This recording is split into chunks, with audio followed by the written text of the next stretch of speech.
Oh my God, you guys. Today has been so long. So I've been out doing stuff, but because I was with my husband who does not like to be on camera or on social media like that, I didn't do any filming while I was out. But now that I'm on my way to pick up Sinatra from school, thought I'd come in and give you guys a little bit of an update.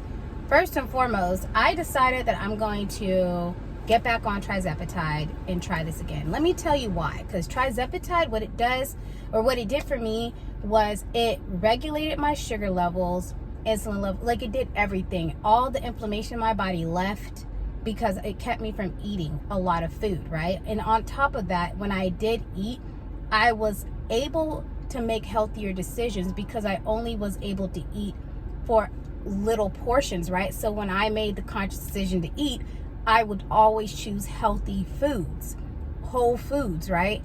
Then, so I was losing weight. The only thing I could say that I wish I would have did better the first time around was up my protein, keep my protein intake, and exercise, meaning lifted more weights. Because when you're on this medication, you lose weight fast, but you lose a lot of muscle mass if you do not do anything to maintain your muscle. So this time around, when I decide to do it, I am going to make sure I start my day with a good chunk of protein. Like, it's going to be the protein that I need for the day, right? And then make sure I stay hydrated, and then lift some weights to maintain that muscle mass while maintain my muscle mass while I'm losing weight, because my appetite is cut and because of what the medication does, right? So I'm gonna try it again, and I'm gonna bring you guys along on the journey as well. You're gonna watch me order my medication from my doctor. I will just do a screen share on the computer with that. You're also going to watch me take the shot and the whole nine.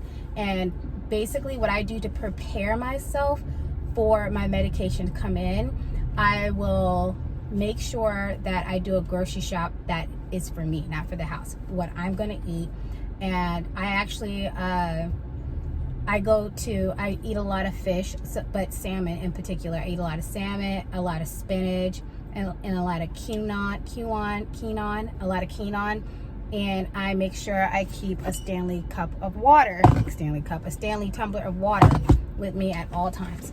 So that's what I'm going to be doing. I know some people don't agree with the Ozempic and the weight loss stuff, but you know what? I could tell you one thing.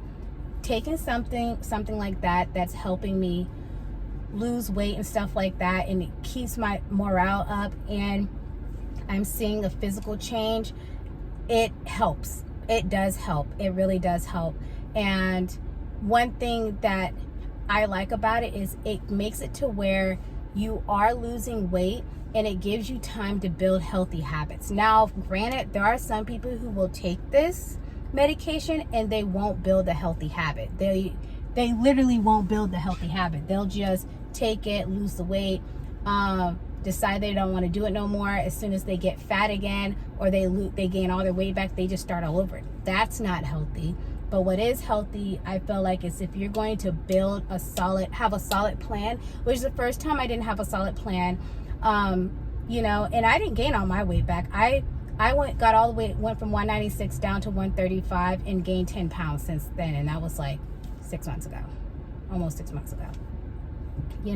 So I gained 10 pounds, but I could tell you it's the sugar for me, because also sometimes my legs, they get kind of like swollen, inflamed when I not drink sugary drinks, but like if I consume like cereal or too much sugar in one day, I could feel the difference. Because prior to that, when I was not eating sugar, I was feeling good. I felt great. I looked great. My skin was great. Not saying I look bad now, but I can tell now when I was on it and when I wasn't off it. I can tell, because if I did eat something sugary, then first off, because the medication keeps it to where it doesn't even let you eat sugar. It's like, I don't know what it is. The taste of sugar tastes horrible. But once you haven't had sugar for like 6 months to a year, and you go back to eat like actual sugar, like a donut,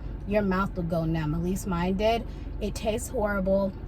You can't drink sweet tea because it tastes bad, and you really can tell the difference in food quality, in food. Like when you get off of it and you start eating, you can tell what tastes fake and terrible versus what doesn't. I hope that makes sense. So when I got off of it and it started getting out of my system and I would eat something sweet, I would like, ew. But over time, your body gets used to the sugar. Sugar is highly addictive. It's like a drug.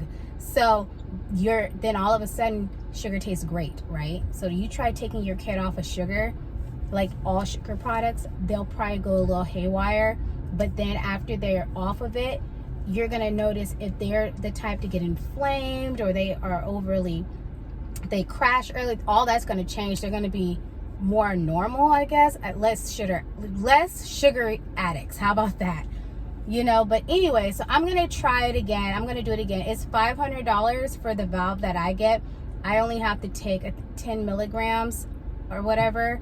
And so basically I'll be starting with 25 units, but I'm only gonna take it every 2 weeks because I'm not trying to lose like what I did. I'm not trying to lose 63 pounds. I'm trying to lose an additional 15 to 25 pounds, maybe 25 at the most. I'm 5'3", and according to my BMI chart, I'm supposed to be between 125 and 135. I'm 148 right now, and I gained that weight back.